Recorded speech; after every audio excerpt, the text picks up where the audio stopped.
Quarta, 1º de abril. Verso para memorizar. Lâmpada para os meus pés é a tua palavra, e luz para os meus caminhos. Salmo 119, 105.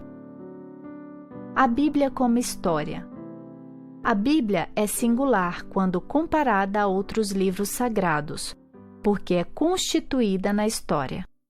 Isso significa que a Bíblia não apresenta meramente os pensamentos filosóficos de um ser humano, como Confúcio ou Buda, mas registra as ações de Deus na história à medida que elas se desenvolvem em direção a objetivos.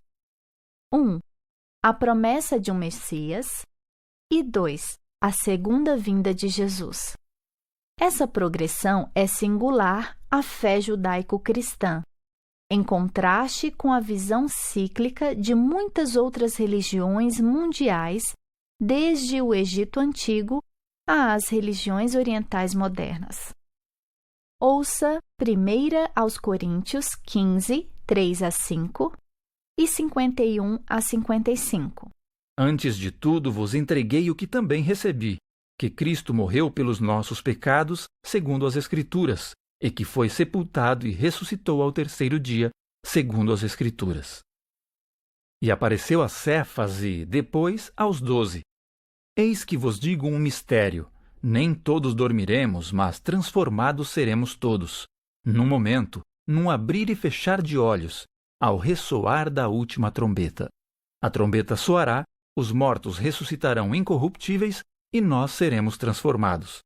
Porque é necessário que este corpo corruptível se revista da incorruptibilidade e que o corpo mortal se revista da imortalidade.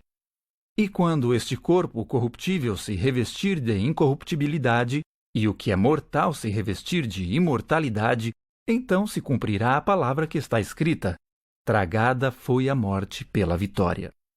Onde está, ó morte, a tua vitória? Onde está, ó morte, o teu aguilhão? Romanos 8:11.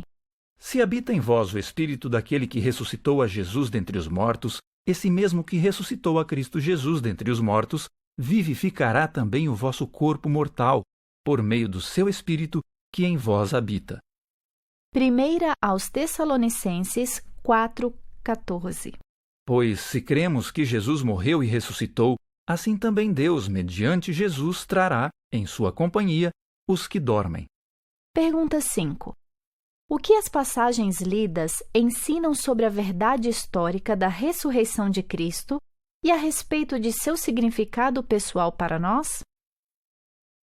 O testemunho dos 4 evangelhos e de Paulo é que Jesus morreu, foi sepultado, ressuscitou dos mortos e apareceu a várias pessoas.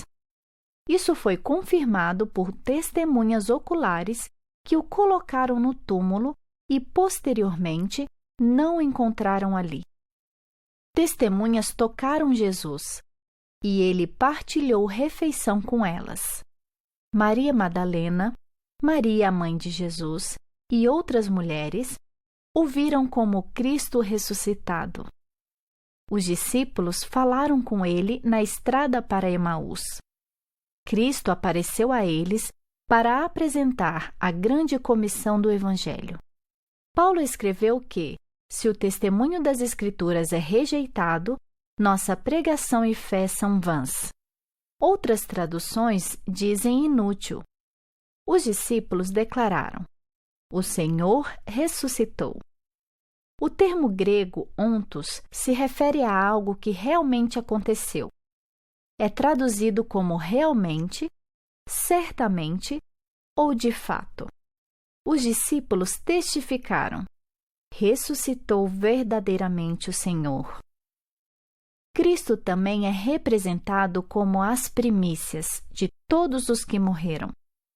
O fato histórico de que ele ressuscitou dos mortos e ainda vive é a garantia de que os mortos também ressuscitarão. Todos os justos serão vivificados em Cristo.